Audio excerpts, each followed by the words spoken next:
Conceive అయిన తర్వాత pregnancy normal అవుతుందా, సిజేరియన్ అవుతుందా అన్న దాని గురించి చాలా కన్ఫ్యూజన్ లో ఉంటారు, చాలా టెన్షన్ పడుతూ ఉంటారు. హాయ్, నేను మీ doctor Sravanthi, obstetrician and gynecologist at Apollo Specialties Hospitals and also available at Dr. Shravanti's clinic in the evening time. So మనకి ప్రెగ్నెంట్ అవ్వగానే నార్మల్ అవుతుందా, సిజేరియన్ అవుతుందా, నార్మల్ అవ్వాలంటే ఏం చేయాలి, సిజేరియన్ కాకూడదంటే ఏం చేయాలి, ఏ డాక్టర్ దగ్గరికి వెళ్తే నార్మల్ చేస్తారు అని చెప్పి చాలా కన్ఫ్యూజన్స్, చాలా డౌట్స్ ఉంటాయండి. సో నార్మల్ అవుతుందా, సిజేరియన్ అవుతుందా అనేది మనకి 9th మంత్ వచ్చిన తర్వాత బేబీ హెడ్ పొజిషన్ బట్టి మనం డిసైడ్ అవుతుంది. అలాగే అడిక్వేట్ మనకి ద్వారం అనేది పెల్విస్ అంటారు. సో బేబీ రావడానికి ద్వారం అనేది అడిక్వేట్ గా ఉందా లేదా అన్నది మనకి ఇంపార్టెంట్. దాంతో పాటు బేబీ వెయిట్ కూడా, సో అరౌండ్ 3.5 kgs వరకు అయితే నార్మల్ ట్రై చేయొచ్చు. అరౌండ్ 4 అట్లా ఉన్నా కూడా కొంచెం కష్టం అవుతుంది.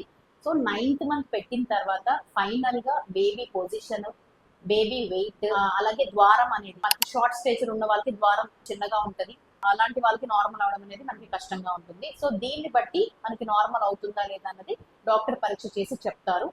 అండ్ నార్మల్ అవ్వాలంటే ఏం జాగ్రత్తలు తీసుకోవాలి. సో నార్మల్ అవ్వాలి అంటే డ్యూరింగ్ ప్రెగ్నెన్సీలో మనం యాంటీనేటల్ ఎక్సర్సైజెస్ చేయడం very important. Active life style ఉండాలి. సో మన ప్రెగ్నెన్సీ అంటేనే ఎక్కువ రెస్ట్ లో ఉండాలి అన్నట్టు మనం అనుకోకూడదు. సో డైలీ కూడా యాక్టివిటీస్ అనేది మినిమం ఒక 30 minutes ఫిజికల్ యాక్టివిటీ అనేది ఉండాలి. ఫుడ్ తినిన తర్వాత కూడా 15-20 minutes వాకింగ్ చేయడం, మార్నింగ్, మధ్యాహ్నం, నైట్ అలాగే చేస్తూ ఉండాలి. లాస్ట్ 7, 8, 9 months లో యాంటీనేటల్ ఎక్సర్సైజెస్ అంటారు. ఇవి చేసినప్పుడు బాడీ అనేది మనకి రిలాక్స్ అవుతుంది. ఎస్పెషల్లీ పెరినియల్ మజిల్స్ అనేది మనకి రిలాక్స్ అయ్యి నార్మల్ డెలివరీ అవ్వడానికి ఎక్కువ ఛాన్సెస్ అనేది ఉంటుంది. Thank you.